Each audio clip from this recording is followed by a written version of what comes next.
Hi everyone, and welcome to our 5-minute webinar series, where we try to cover important topics in about 5 minutes. Today we're going to start a series of videos that cover our recent security benchmarking report on how security has changed in 2020. In our first segment here, we're going to look at the overall state of the industry and how the market has changed. So it's important to kind of take a market view pre-2020, and that's what we're going to look at right here. In the security industry, there's a tremendous level of complexity and market factors that have been creating various challenges to reduce costs, improve profitability, and operate in the most efficient manner possible. So it's one thing to theorize about these market challenges and make assumptions. However, it's far more valuable and insightful to take a more quantitative approach and analyze these data points and examine trends.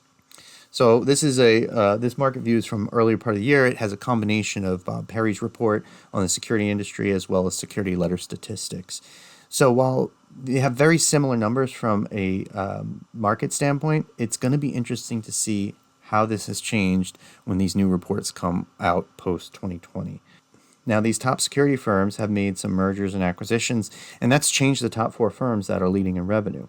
It's also important to note that while 60% of the market's revenue generation comes from these 4 businesses, over 87% of the number of guard firms are under 250 employees. Okay, now the 2020 benchmark report had a much different impact than previous years. The pandemic has dramatically changed the way companies operate, and it was vitally important to include this within the analysis. So we noticed 3 key themes on how operations had to change: people, processes, and technology.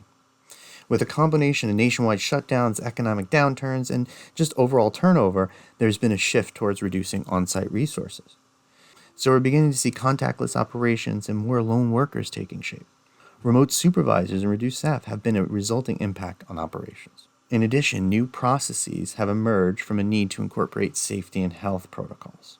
Officers are now enforcing these new rules and need to be effectively trained. More so than that, these processes have changed depending on the state of the pandemic and all the CDC rules. So the processes need to get in the hands of the frontline workers quickly and have them properly trained. With these first 2 factors, technology is now following that charge with creating more reliance on data, reports, remote monitoring. Companies that are operating a lot of facilities with remote supervisors need to have the visibility and control while not on site. Additionally, officers need to do their jobs and make tours, record incidents, and manage visitors while staying safe. And you're going to find that mobile is playing a large role in this, which we're going to cover later in the series. So with these themes, we designed our survey to understand how 2020 has shaped security, the impact of the events of 2020 itself, and what top challenges are facing the industry today.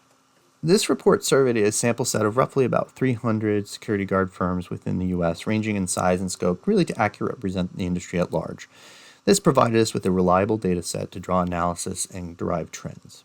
The first metric is the number of guards within the company, and this is a good metric for determining the overall size of an operation.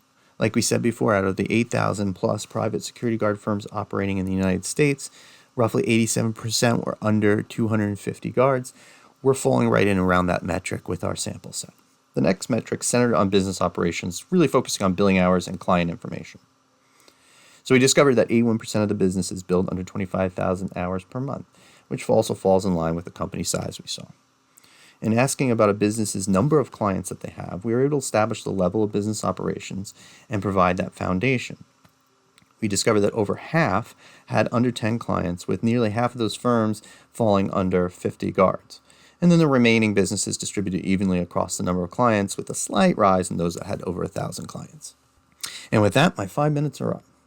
Now stay tuned for part 2, where we really get into the data and examine how the impact of the pandemic affected the security guard industry. If you're interested in downloading the full report, you can do so at the link below or visit Thinkcurity.com for great information on the security industry. Thank you and have a great day.